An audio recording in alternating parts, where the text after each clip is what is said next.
foul. Mitch Hunt with a drop goal. Mitch Hunt with a drop goal. Mitch Hunt. He's got it. Unbelievable. I cannot believe what I've just seen.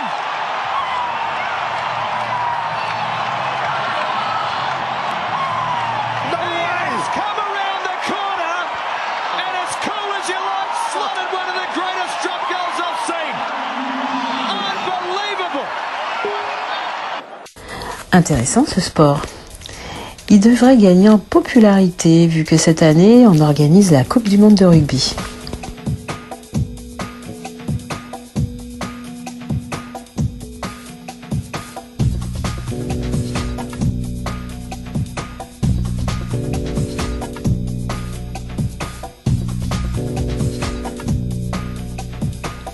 Salut à tous et bienvenue pour un nouvel épisode où nous allons parler sport pour ce nouveau Zingueo Talk. Cette année, la France organise le mondial de rugby, mais nous allons nous focaliser sur un autre événement que notre pays organisera en 2024, les JO. Mais qu'est-ce donc ? Les Jeux Olympiques sont des événements sportifs internationaux majeurs, regroupant les sports d'été ou d'hiver, auxquels des milliers d'athlètes participent à travers différentes compétitions tous les 4 ans. Ceux d'hiver sont réservés aux sports de neige et de glace depuis 1924 et ceux d'été, depuis 1896, sont les plus importants et consacrés à toutes les autres disciplines dont le nombre et la nature ont varié à travers le temps. Certaines, comme le polo ou le rugby à 15, ont disparu. Initialement, en tout cas officiellement, les Jeux étaient réservés aux sportifs amateurs. D'ailleurs, on vous conseille certains films sur les JO d'hiver tels que Rasta Rocket, franchement il est culte, ou l'excellentissime biopic Eddie the Eagle, qui mettent en scène l'esprit des JO à travers leurs protagonistes. Et pour les Jeux d'été, La couleur de la victoire, un biopic sur le parcours de Jesse Owens aux JO de Berlin de 1936. Mais depuis 1992, avec la participation de la Dream Team américaine de baseball, les professionnels sont autorisés à participer aux Jeux Olympiques. Les JO sont organisés par le Comité international olympique.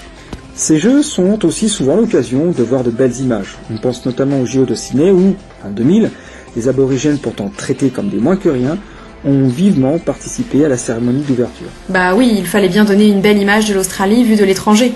D'ailleurs, la sprinteuse australienne aborigène Cathy Freeman avait célébré sa victoire en défilant avec les 2 drapeaux australiens. Certes de la com, mais une jolie image tout de même. Côté humour, on peut citer l'équato-guinéen Eric Moussambani qui, la même année, nous a fait plier de rire lors de sa prestation de natation. On pourrait citer les records du monde battus par Usain Bolt à différents jeux, mais passons à la suite. Car les JO, c'est aussi la politique et les polémiques. Suite à des accusations de dopage contre les athlètes russes, il leur est désormais interdit de représenter leur pays à ces événements. Ce qui arrangeait bien évidemment les Américains, n'ayant pas passage plus de concurrents sérieux. À noter tout de même que les Américains sont les champions en termes de dopage.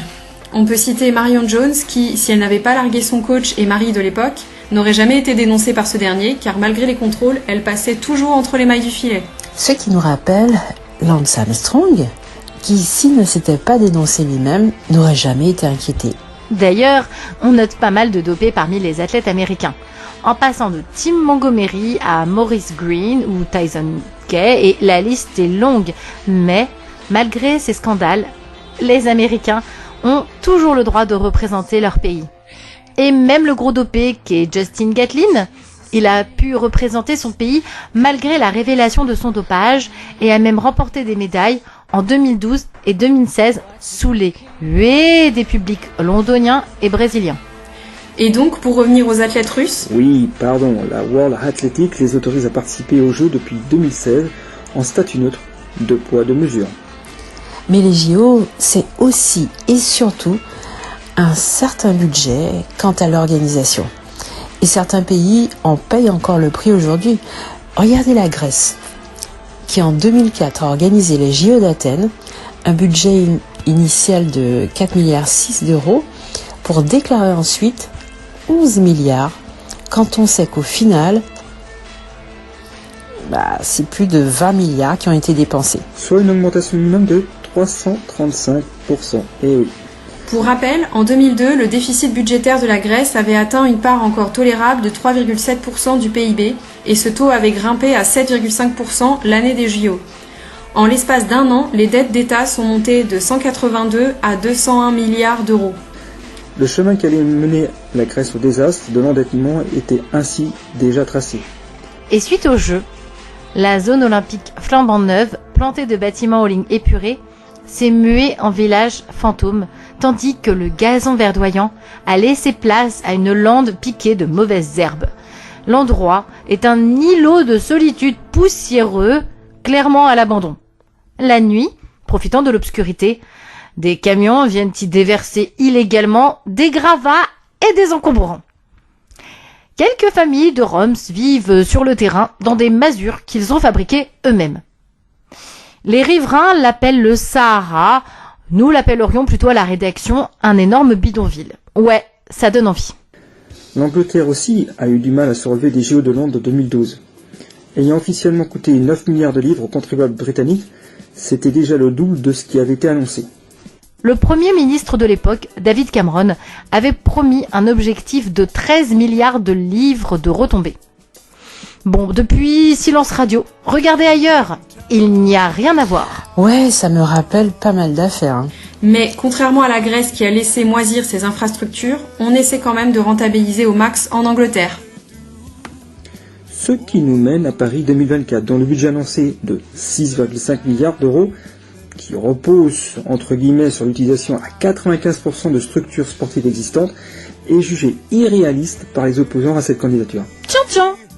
Et, attendez, il y a encore eu augmentation du budget. Non, c'est pas possible. C'est pas possible. Waouh. Et pas de chance pour nous. En plus de coûter cher aux contribuables, n'oubliez pas qu'on s'est ramassé entre-temps les confinements et ses conséquences sur l'économie. Bon, je dis ça, je dis rien. Quand on sait que Paris et Los Angeles avaient la garantie d'obtenir les Jeux de 2024 et 2028, et que pour s'assurer d'obtenir les Jeux le plus tôt, la France s'est engagée à payer les infrastructures pour les Jeux américains... Attends, tu te fous de nous là, non ? Qui a négocié ça ? D'après toi ? Ne me dis pas que ça vient de... Oui. Bah, pourquoi ils ont fait ça ? Bah, favoriser les grandes entreprises qui se feront un plaisir de rendre l'appareil en finançant par exemple une campagne présidentielle. Ouais, inquiétant quand on sait au passage que nous sommes dans l'incapacité de produire nous-mêmes notre mascotte toute dégueulasse qui représente un clito. On est bien d'accord, on voit tous un clitoris, on est bien d'accord. Ou c'est juste... C'est... ça... Enfin... Sachez que la France a fait appel à la Chine pour la produire, car, selon Véran, nous sommes dans l'incapacité de le faire nous-mêmes. On n'a pas de graphiste, on n'a pas d'artiste. Il n'y a personne de plus créatif que ça chez nous. On touche le fond, là. Alors que nos entreprises cherchent à produire, et bien que nenni. Sans parler de l'arnaque à la billetterie. Vous avez vu le truc ? Lorsqu'on s'est dit, bah voilà, on va essayer Tanguy, en fait, le sentiment que l'on a, c'est que 24 €, c'était le prix d'appel. Mais qu'il n'y a pas tant de places que ça à 24 €. Moi, il y en a quand même 1 million. Mais elles ont été toutes vendues. Et c'est sans précédent, elles sont pas toutes vendues. Il y aura plusieurs phases de vente, puisque on est encore à plus de 500 jours du début de l'organisation. Ouais. Et donc, le système de billetterie, c'est toujours par phase de vente. Donc là, on est dans la première phase de vente qui dure 1 mois. Il y en aura une deuxième à partir du 15 mars. Donc pour tous les déçus, voilà. Mais vous comprenez les critiques quand même ? Bien sûr, non, bien sûr, je les comprends. Je les comprends, bien évidemment. Je suis désolé. Lorsqu'on s'est dit, bah voilà, on va acheter des places à 24 € et qu'on se retrouve potentiellement à la finale du 10 000 à 690, on dit, bah on peut pas. Il y a aussi des dizaines de milliers de personnes qui ont été chanceux, qui ont gagné les premiers slots au tirage au sort. En une semaine, il y a déjà 15 sports qui sont épuisés. Sans oublier l'appel de Zelensky à boycotter les JO si les Russes y participent. Bah attends, il va faire quoi sinon ? C'est pas comme si les athlètes ukrainiens étaient bien placés au rang des médailles. Non, mais le Poudré et ses Playmobil ont trouvé un compromis. Argent aux athlètes ukrainiens. Non mais sérieux, il n'y a pas de fric pour nos athlètes, il leur a foutu une pression pas possible en les traitant d'incapables sans leur donner des moyens, et il donne le fric aux athlètes ukrainiens. Non mais regardez cette séquence. Emmanuel Macron met la pression aux sportifs français. À 3 ans des JO de Paris, le président a déclaré hier soir à l'Elysée, a décoré hier soir à l'Elysée les 189 médaillés olympiques, paralympiques, mais surtout il leur a dit qu'il fallait faire beaucoup mieux pour 2024 et ça plaît pas vraiment au judoka Teddy Riner qui jette un froid en quelque sorte en expliquant que la France n'en est pas capable car elle ne met pas assez de moyens. La France est une grande nation du sport. Maintenant, se dire qu'on va faire 90 médailles à Paris 2024, non. J'aimerais qu'on me fasse mentir, hein. Mais il faut faire beaucoup plus de choses pour pouvoir prétendre à 90 médailles en 3 ans. Il fallait investir déjà 7 ans en arrière dans le sport, massivement. Confronter notre jeunesse à l'international.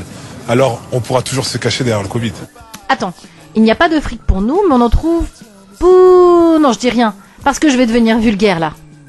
Et nous avons tous en tête les images lamentables de la finale de la Ligue des Champions qui nous interrogent quant à notre capacité d'organiser les Jeux.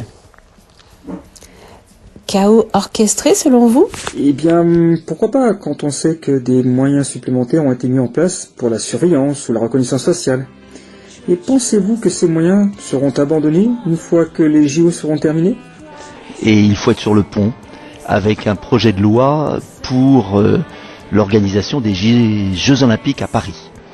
Et ce projet de loi prévoit en son article 7 la mise en œuvre d'une surveillance généralisée à la chinoise au moyen de caméras augmentées par l'intelligence artificielle. Ce projet du gouvernement est extrêmement dangereux pour nos libertés. Curieusement d'ailleurs, il ne concerne pas simplement la période des Jeux Olympiques, ni les événements des Jeux Olympiques. Il concerne une période beaucoup plus large. Et c'est la porte ouverte, je vous le dis, à un totalitarisme doux, une surveillance générale au moyen d'algorithmes, sans aucun contrôle des citoyens, avec une dérive possible, surtout quand on connaît la personnalité d'Emmanuel Macron. Et oui, on va tout droit vers une société à la Anon. Dans ce film de science-fiction, on est dans un futur où des implants bioniques avancés signifient que toutes les personnes sont soumises à un flot visuel incessant de données. La vie privée et l'anonymat, comme nous les connaissons, ont totalement disparu. Avec les informations personnelles de tout un chacun en affichage public, la vie de chaque personne étant enregistrée jusqu'à la milliseconde, les informations personnelles sont téléchargées sur une base de données que les forces de l'ordre peuvent consulter et utiliser. Si vous avez l'occasion de voir ce film, faites-le. Et vous pouvez le trouver sur Netflix. Tout ça pour vous dire que ces JO, en plus d'enrichir les grosses compagnies et de creuser le déficit, sont la porte ouverte à un état de surveillance permanente. Réfléchissez-y en les regardant. Allez, restez connectés, on se retrouve bientôt.